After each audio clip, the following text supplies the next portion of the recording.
And okay, so I will start to my right. Good afternoon, Mark Jarrell, District 4. Thank you. Good afternoon, Laura Meyer, District 5. Good afternoon, Lee Altman, County Commissioner serving at large. And we have another commissioner joining us today. Please introduce yourself. Good afternoon. I am Elaine Powell, Mecklenburg County Commissioner for District 1, which is all of North Mecklenburg. Thank you. All right, and so let's go ahead and start with staff. Shahid Rana, Office of Economic Development. Clay Andrews, Office of Economic Development.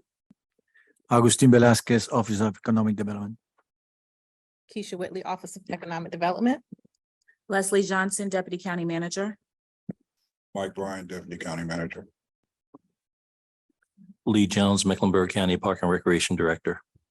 Awesome. Okay, so that takes care of everyone in the room. And Keisha, I'll turn it over to you. Online, we have Tammy Thompson from Public Information, Walter Pierce, Walter Price, Maureen Gilwitzky, Holly Eskridge, Andrew McLatchy, Fred Atimo from Economic Development, iPhone 304, Ellie Fester from Economic Development, Fran West, Monica Greer from Economic Development, and Brendan Pierce. All right, And fantastic. Timothy Tibbs, County Manager's Office. I'm sorry, Tim. Hey, Tim. Hello, everybody. So thank you everyone for introducing yourselves. Do we want to find out who the one iPhone person is, or that'd be great to know if they want to share their name.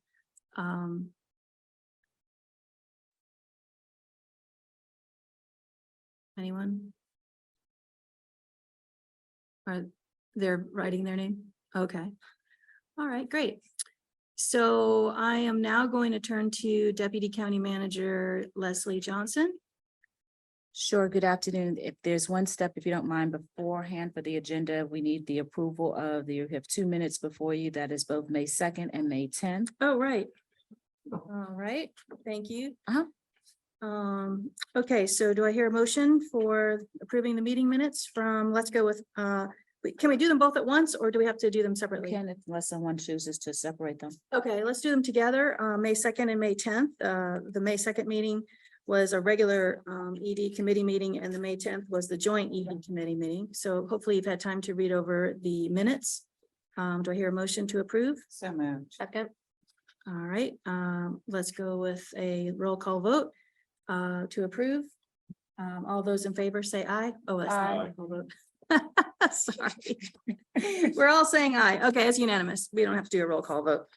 All right, so now I'm going to turn it over to Dr. Johnson. Awesome. So today there's two other content things that we need to accomplish. We're going to try to manage this meeting within the 30 plus or minus 5 minute range. And then we also have closed session for a few updates there. Okay. The first part that will be an open session today is again around the River District. Project Breakpoint discussion is what's noted here. What you have before you already is a copy of the presentation that was given at the joint meeting on, and it's behind this Word version, that was given on May 10th. And what you'll see again, it's this compressed deck that came from the consultant team / the DMOC team, the capital planning team from them with regards to their proposal for the River District. I'll hone in on one page momentarily. The second thing is that you'll see this is a narrative document that has also been provided by the consultant team, which highlights some of the community investment. Is this the PowerPoint, Keisha? Okay, so good. So then I'll walk through that really quickly.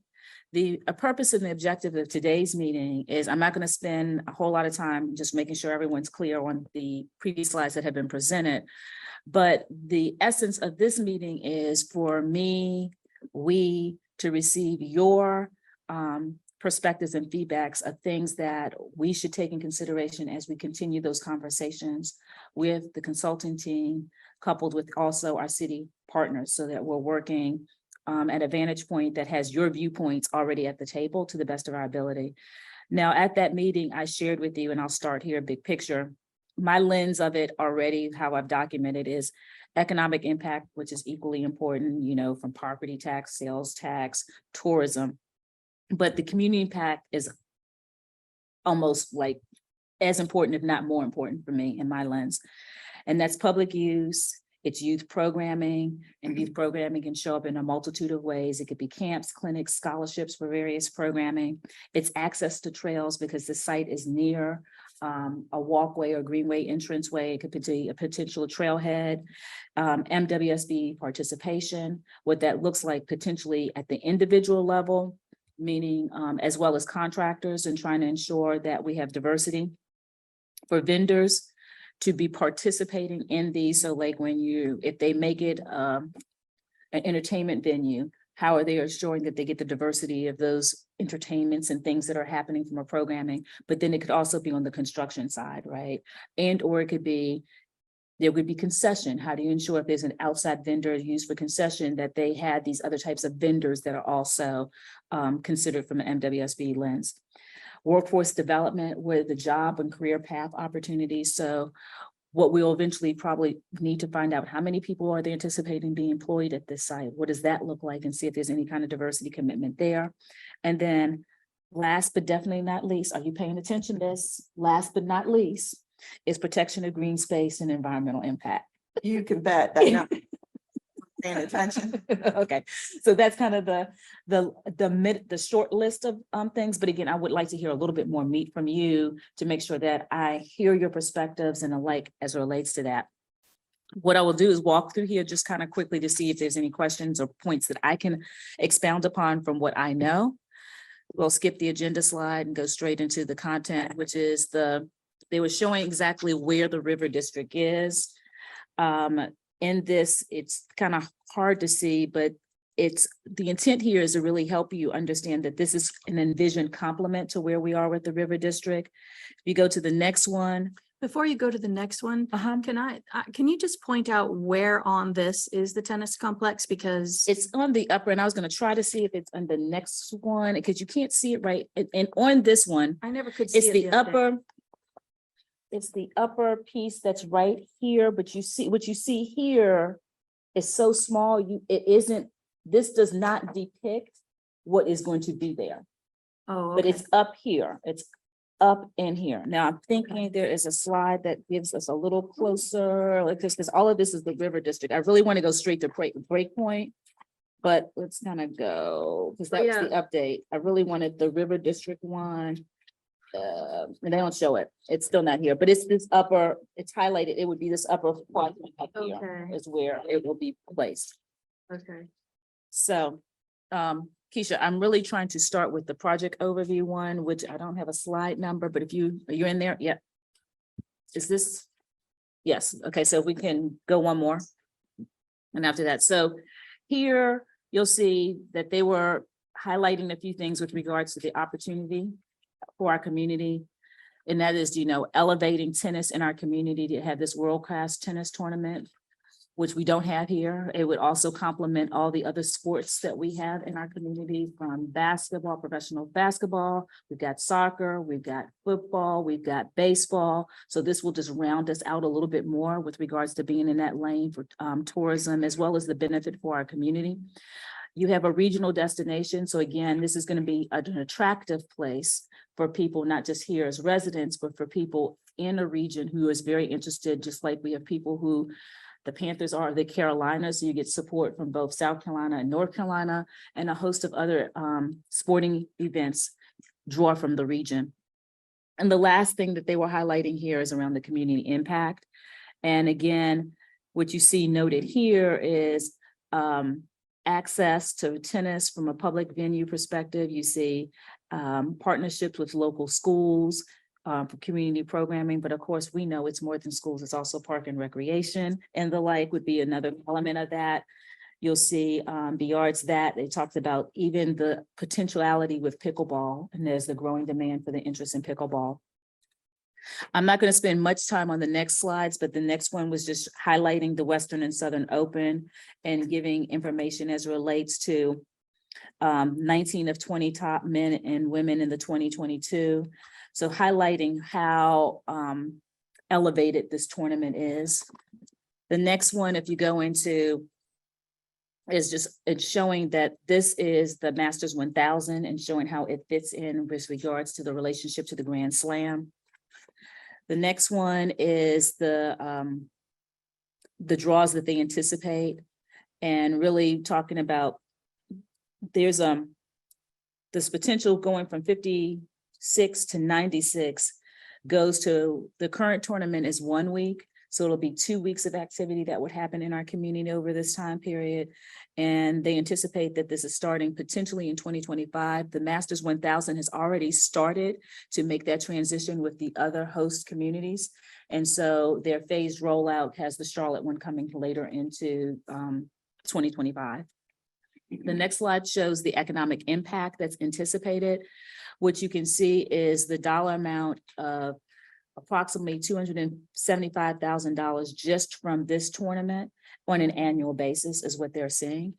You can see it in comparison to the other events that have held in our community, which are Charlotte golf events that they have information noted.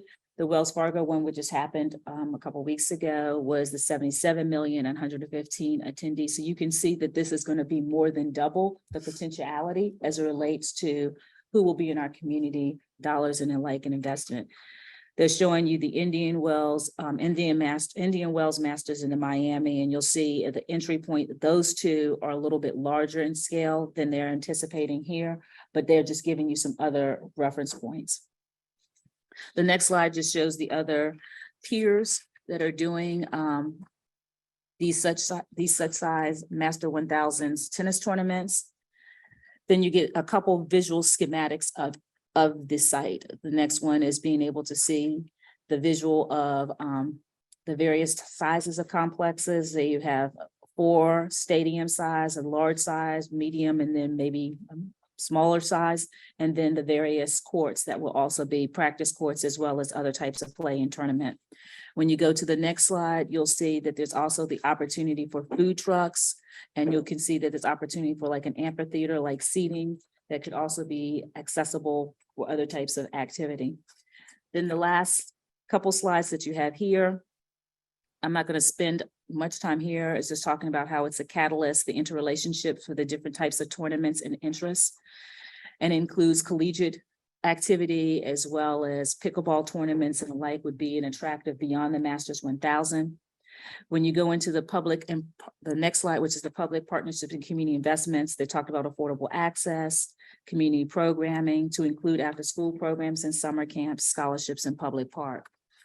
And then the last slide before you get into a couple of pictures is just estimated attendance.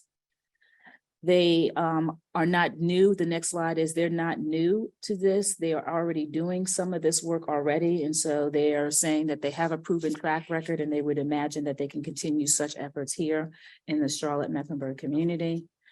Last couple slides are just photos, but then if we go down to keep going, I'm going to go to the one that has the financial, one more after that.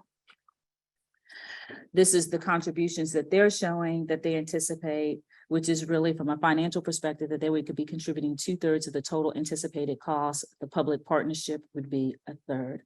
And with that, what is being conversed or contemplated is there support also from the state with regards to this, the city, and also potentially the county. And that's kind of where I'm going to stop. But again, what I noted is, I'll repeat, I think that this is a potentially viable opportunity. It's like a one in a lifetime for opportunity for our community that will have a magnitude of impact, both from an economic, but also from a community perspective, if it's done and done correctly.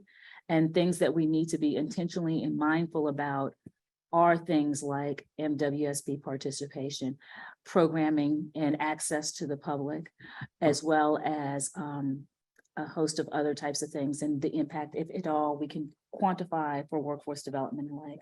I know there've been email exchanges that you may have received from some of your constituents or other people in the residents. I don't know if you need to share. Some of the emails may have been forwarded to me, some may not, but again, the objective today is to hear from you, things that you say, yes, what is okay for you for the project? What are the things that you definitely say if we continue these conversations, what you want to make sure that gets placed in that room so that we can bring something back for you further that has already taken some of those some of those viewpoints into play as part of those contemplations. And with that, I'll turn it over for you for any questions. All right, great. So what I would like to do is start with Commissioner Altman and see if you would like to share your questions. Okay. Perspectives. You know, we have had a tremendous amount of outreach spurred by this project, but not about this project. And that is, of course, Eastland Yards. And, you know, I'm not going to take up time today that is devoted to getting this project right, except to note that I hear it. It is something that I care deeply about. I hope that the city will open the door for us to truly collaborate. I would love to see what Mecklenburg County could design that would be beautiful in conjunction with the city, that would be a real activator for that space. And I'm eager that it happened, and just think I will begin all my comments about Project Breakpoint by talking about Eastland Yards.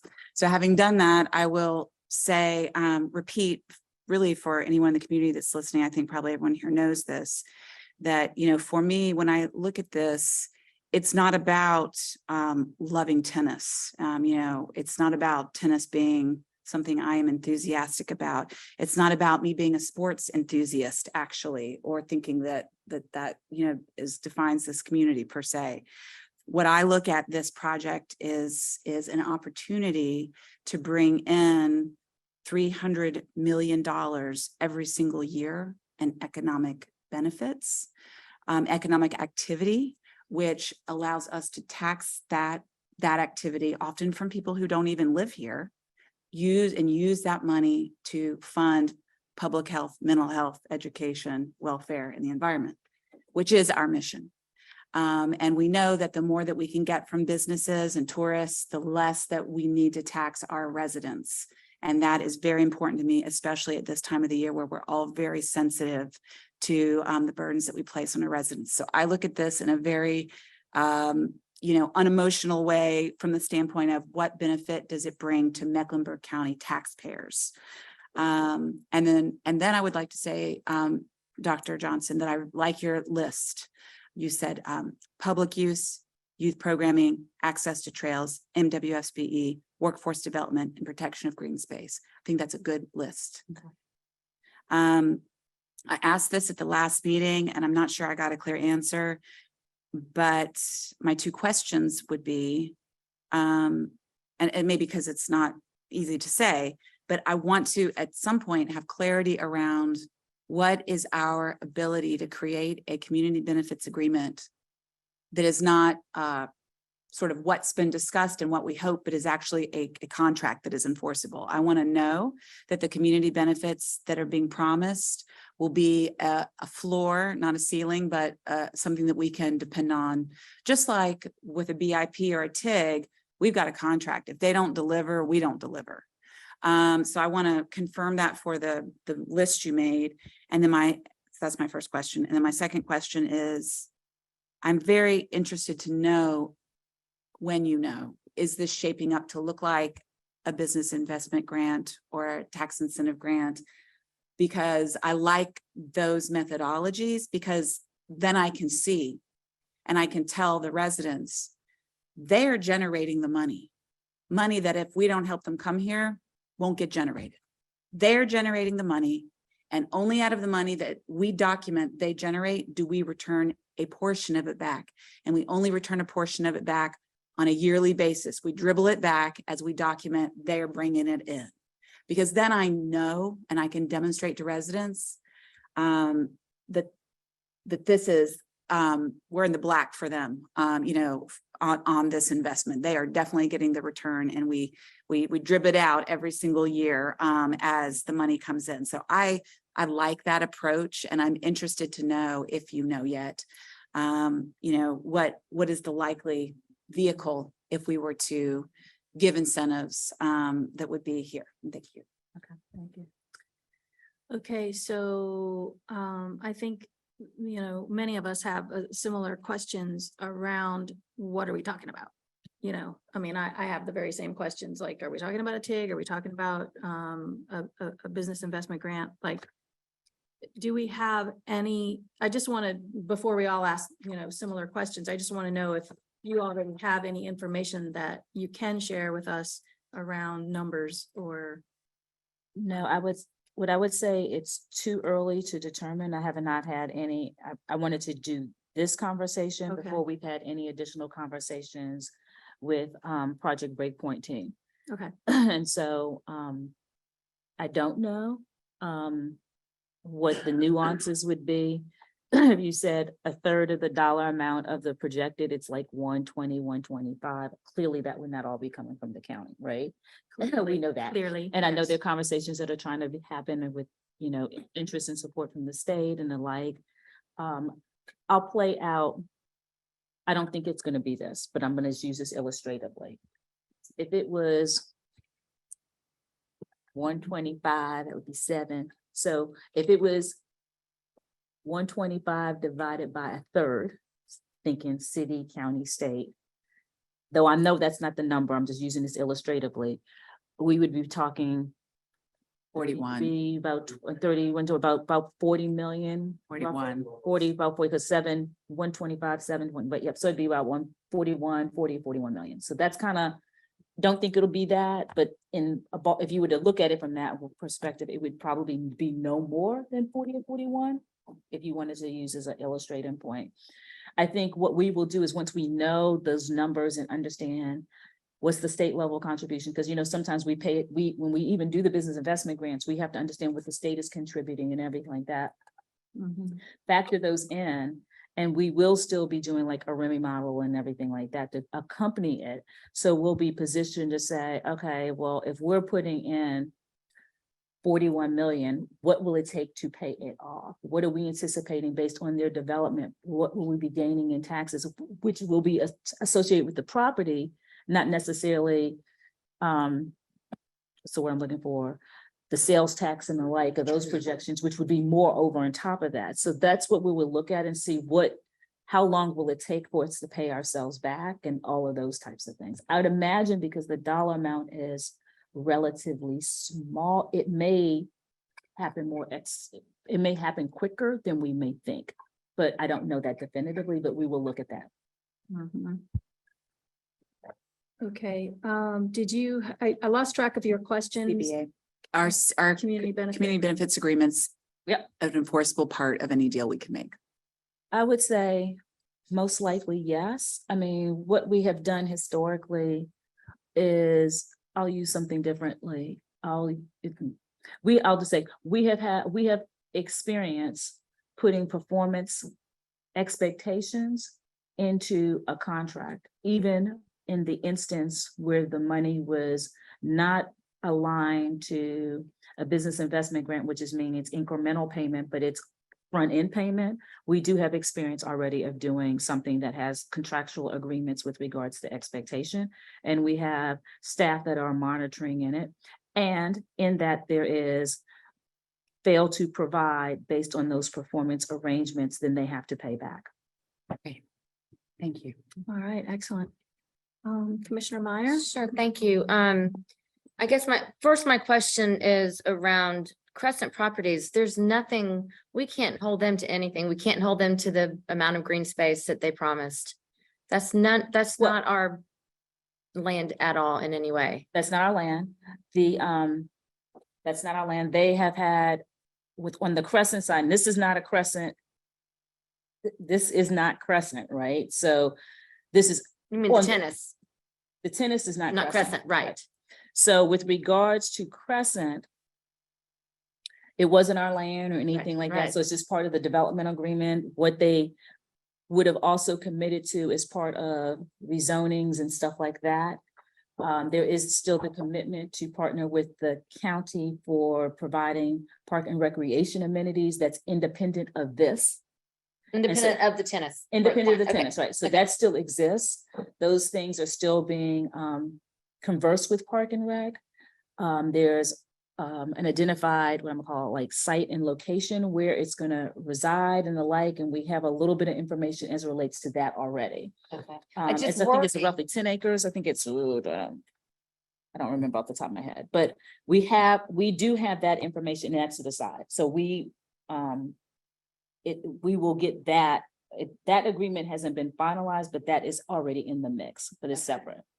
Okay, that worries me a little bit, just whatever, the amount they said and what will happen throughout for the duration of the property being there forever, I mean, if they want more development, is there gonna be an agreement that, nope, you can't because this is parkland? Right, and I did confirm it on my note. It was 10 acres. So there's a parcel that has been identified by Crescent that will be the designated public park. Okay, Crescent's property has several other green spaces that they're incorporating within their site plan, but those like spaces may be additional. I'm oversimplifying. Say you have an apartment complex and you have a little parkland area and a playground. So those other spaces that they have are managed by Crescent, but there is a designated part of the agreement, though it's not inked agreement, but in our conversations, it's a 10-acre space that okay. has been identified for the public park. I still don't think that's enough, just making that little statement. Oh. But also, and I don't remember the other day in WSB being discussed at all. Is that going to be part of the tennis discussion? Yes, that's what I project. just referenced today. So that is, because we didn't talk about it. I don't think we asked about it the other day at all. Someone said I mentioned it, and I'm like, okay, I know I rattled off a Okay, lot off the top of it. okay. But I Okay. remember that it was also an inquiry that also came up, but yes, Okay, all WSP right. will be part of those Okay, I was conversations. just confirming that. And then I also just want to make the statement that I want to make sure that Eastland is not being put on hold. I've been assured by the city it's not. We obviously don't have anything to do with Eastland, at least not right now, but I do want to just make sure, and we haven't talked and I really haven't heard anything, but we've gotten a lot of public input on that. So just want to make that statement to also say, I hear you, and I've been assured by the city that it's still moving on. I would say for what I would share is that the intent is for it to be addressed. And, we have shared from the county's perspective that we know that our elected body equally thinks it's important that that get addressed, and that get addressed as swiftly as possible before we proceed with these other types of, Okay. not saying proceed before proceeding, but before we get to that place of being able to really have a decision making and like for you. Okay. So, and I think the city manager is equally committed to make that happen. There was a brief conversation that happened today, even on this topic, and trying to ensure that we can have a good roadmap, or they can have a good roadmap of moving forward and trying to come up with solutions.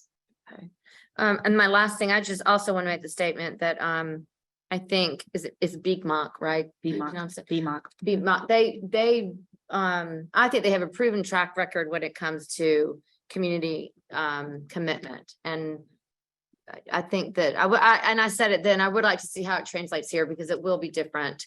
But I think he's very charitable. He's a philanthropist, and I think that that's going to be a big part of it. So that's all. Thanks. All right. Commissioner Jarrell. Thank you, Madam Chair. Thank you, Commissioner Altman and Commissioner Meyer for lifting up Eastland. I can tell you beyond a shadow of a doubt that Eastland's not going to be put on hold. I can tell you beyond a shadow of a doubt, that's not going to happen. And so I think we've heard from the community loud and clear. I believe we're all committed on this side. From everything that I can see, we're certainly all committed to making sure that East Side residents are not offered crumbs when we're talking about hundreds of millions of dollars. And so I feel grateful to each of you for your comments and for remembering the residents of the East Side and understanding the place that Eastland has held in this community for such a long time. So I just wanted to thank you guys for that. And so I want to thank the Economic Development Committee for bringing this, Madam Chair, for bringing this deal up for us to discuss. I think that's very important as well.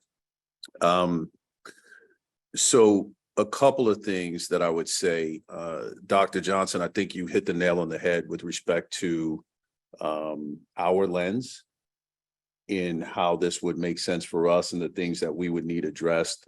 One thing that I would ask the committee and staff to consider would also be partnerships with nonprofits, in the sense of this is an investment for the entire community. It can't be isolated and people can't be cut off that live in other areas of town. So how are we going to get people, especially young folks, access to this behemoth of an opportunity that they'll have that will provide a tremendous amount of exposure on a lot of different levels, education. But if we can't move the people there, certain people are going to be cut off. And I think a way that we could potentially look at this is by teeing up partnerships with nonprofits who have access to the children to be able to take them and families and those who are underserved within our Crescent communities. And it can't just be those that are just proximate to the footprint. So that's number one. I would really like us to think through that. I'd also like to understand if the city is working with CATS, again, when we talk about moving people in the south or the north or the east or people that are not proximate, how are we going to just not drive people that are coming from out of town, but those who live here? Are they talking to CATS? Are we looking at routes, dedicated bus routes to get to and from that location? So those are a couple of things that I would like to add into the discussion. And I don't think that that's for BMOC necessarily to solve that second piece. That would be on the community leadership to solve to that. The other point,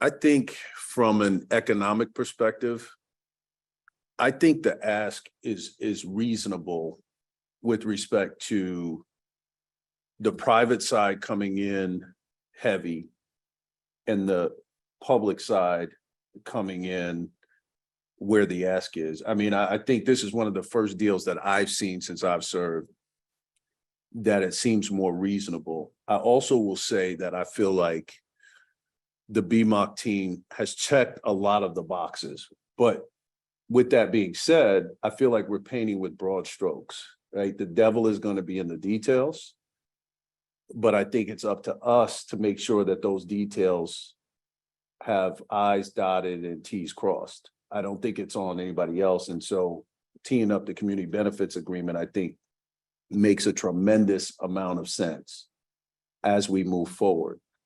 The revenue that we're going to generate as a community, the exposure that we can get as a community, I think is something that obviously when we look at it, the things that we want to fund and those things that we're passionate about, this is an opportunity for us to have tremendous additional revenue as we think 20, 30, 40 years down the line.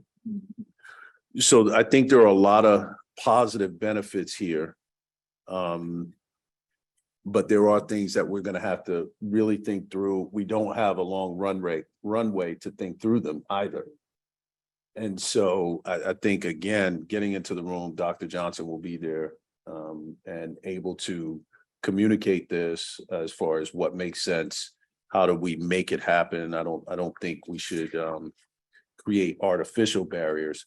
But the last thing I would say, Madam Chair, is I'm glad we talked about MWSB or MWBE component, but not just from the construction space, but also vendor participation. So if we're going to have an event that brings in $350 million, minority vendors should have access to this site, should have access to opportunity, Women should have access to opportunity, small businesses, all of those things are so important. And we have got to make sure that when we get a report 4 years from now, and we say, what's the MWBE participation? It's not 2% and 3%.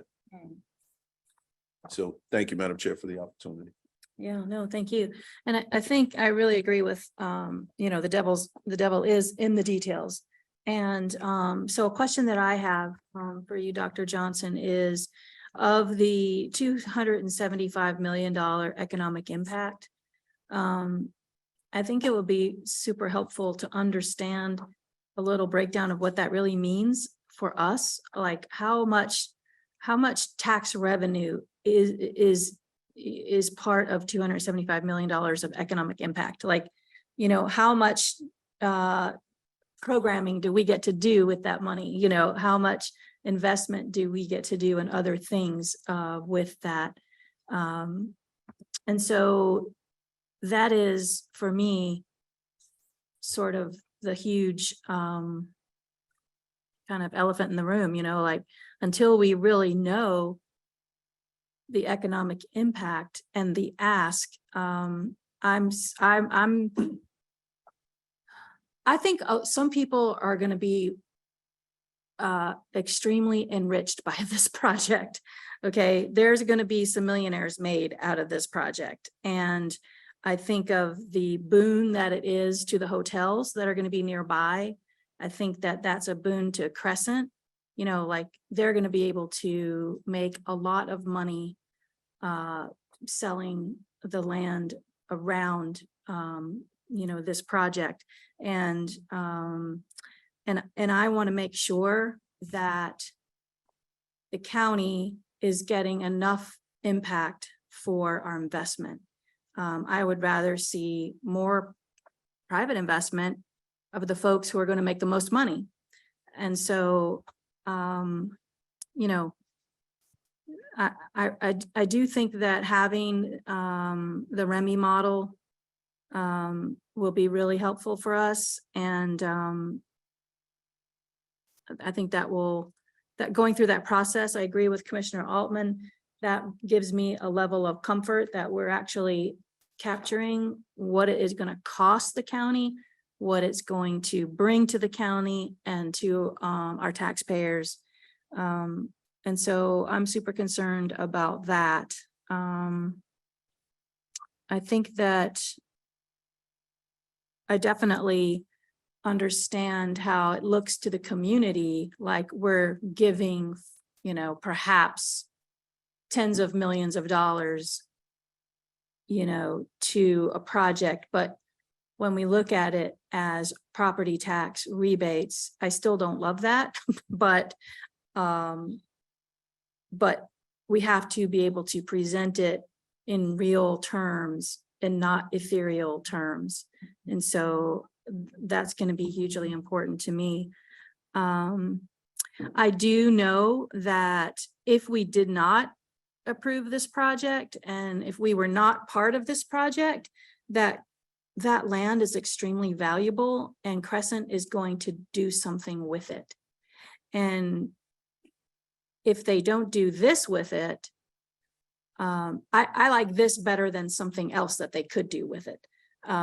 So I think that from what I've seen, I'm impressed with the BMOC model that has a lot of green space. I really liked that they weren't, considering, paved parking lots, that they were considering turf and things like that, leaving as many trees as possible. I think we all know that if you have a developer that has sort of an open canvas, that they can fill that up. And I like filling it with this little portion with this, as opposed to what the alternative could be. And so, as you said, Dr. Johnson, as far as community impact, I think that our entire board is very concerned about all of those things that you mentioned. And so I know that you'll be at the table, representing all of those things. So I feel a level of comfort knowing that you really care about that too. And the environmental impact. So I'm in favor of the project, but I'm still skeptical on the numbers. And I really want to make sure that the city of Charlotte is pulling its weight, because they're going to get all the tourism taxes from all the hotels that are going to be around there.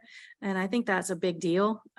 All I can envision is a lot of money is going to be made around this project. And so I want to make sure that we're not footing the bill for that.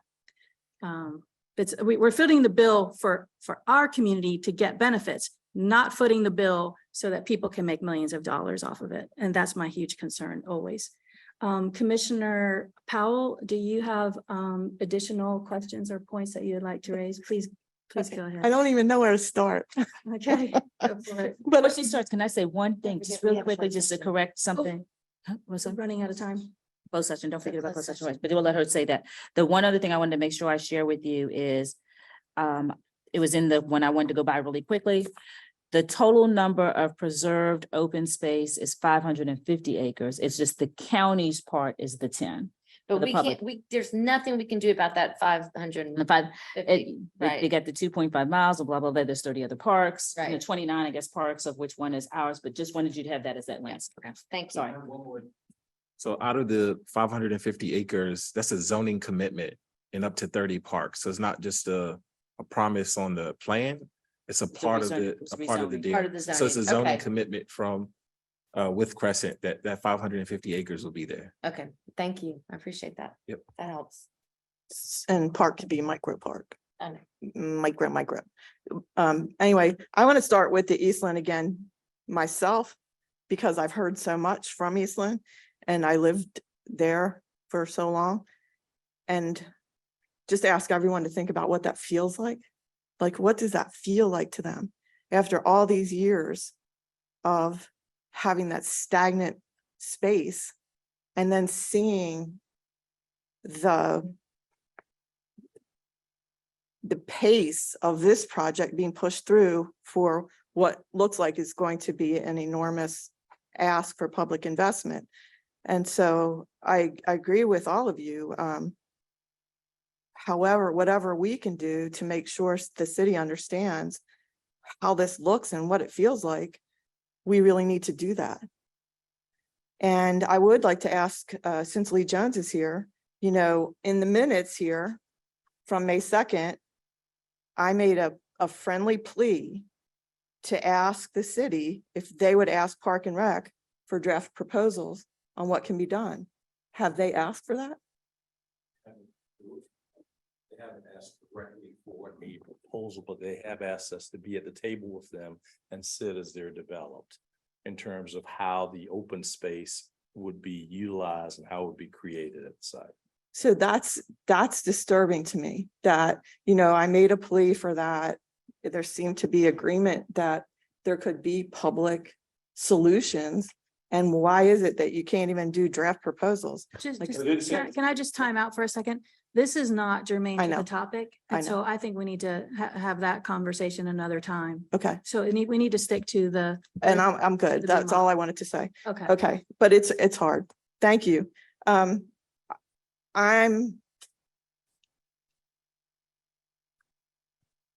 have a 71-page copy of what I was one of the stakeholders working on for 2 years for the Catawba area plan, which includes the area we're talking about. So when we worked on this for 2 years, we didn't imagine something like this. So I'd like to know how much impervious is in this plan. And can I just say that this is only 4% of the entire river district? Right, And so, but we can't really address the entire river district because that's not. and I'm part not, of- I'm just addressing this, Okay, how much of it's going to be impervious. And part of the vision is to make sure that natural resources are protected. So, you know, it's really important to me that the board asks whoever's coming to ask for a public investment, that they're part of the commitment of your community benefits agreement is not just to meet the bare minimum standards of stormwater management and tree canopy. It's to do better. Like if you're going to ask for a public investment, be a good community partner and do better than minimum, especially in critical watershed. And so I think that's an expectation. If they're going to make a bold ask, I'm going to make a bold ask back. And so I'd like to see a strong commitment to environmental stewardship above and beyond the minimum.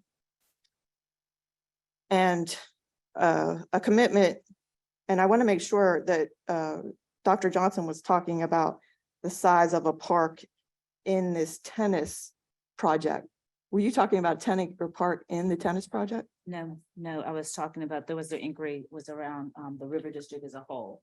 So the river district as a whole has the 550 acres that reference, but there's been 10 that's been designated or committed for Mecklenburg County Park and Rec for that public. So that's. I thought there were 2 10-acre parcels that they committed to, but we asked for more than 100. They asked for more than we got, but. yeah. Okay.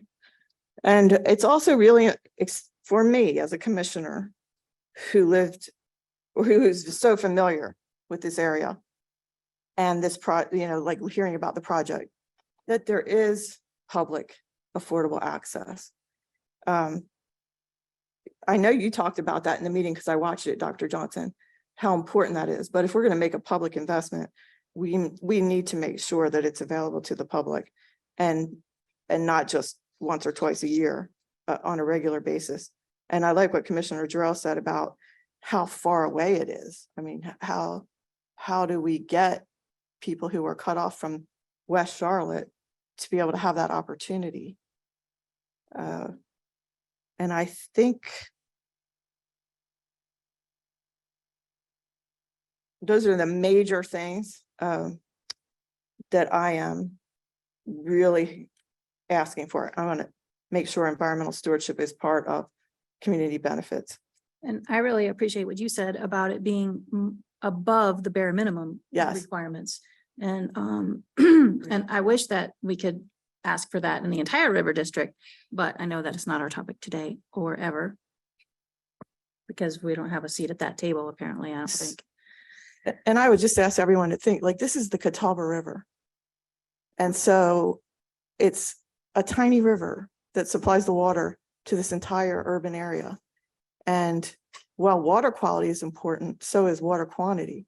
And we really have to pay attention to everything that happens. And so on my 71-page, we worked on this for 2 years. You can see that we proposed that whole area, almost all of it, except for this little bit here, would be parks and greenways. It's just, this is where we are. So how can we make it better? Thank you. All right, so I think we really better move to our next item. The good is if you so choose, we're not going to want to take the whole time, but we can go over a can little run bit. You're over. flexible because I know that sometimes they should get shown on your calendar as the whole hour and a half, even though the second meeting really is only an hour. So if you have the flexibility, we could extend a little bit, but the team is willing to move as efficiently as possible as well. Okay, is everyone okay with that? Yeah. Yeah. Everyone, okay, all right. So we'll run over then and Okay. we're good with that. Okay.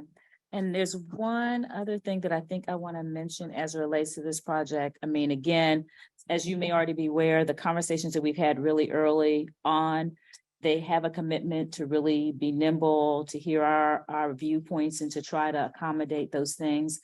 The second page, like I said, that if they provided, they just wanted to make sure they did provide a little bit more detail as it relates to examples of what they've done in the other community with regards to the community investment. And the last thing that I wanted to note is with regards to the estimate that is the approximate 275, 300 million, whatever number you look at from the annual basis, we will do our due diligence as well. That's their independent analysis and review. We have not confirmed, verified, or validated and like, but we will kind of either better understand their analysis or do our own analysis to try to figure out what that would look like. Oh, great. Okay. Okay, thank you. Uh-huh. Okay, so at this time, I will entertain a motion to go into closed session. So moved. Second. All right, pursuant to GS 143.318.11 to discuss business location and expansion. So, sorry, you made the motion, Commissioner Meyer, and who seconded it? Commissioner Altman seconded. All those in favor say aye. Aye. So, that's unanimous to go into closed session.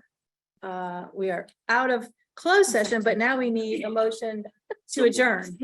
Second, okay, moved by Commissioner Brown, seconded by Commissioner Meyer. All those in favor say aye. Aye. Okay, we are done. Oh, my God. Thanks, everyone. Thank you for allowing us to go a little over with you. Oh, yeah. I wish we had more say on that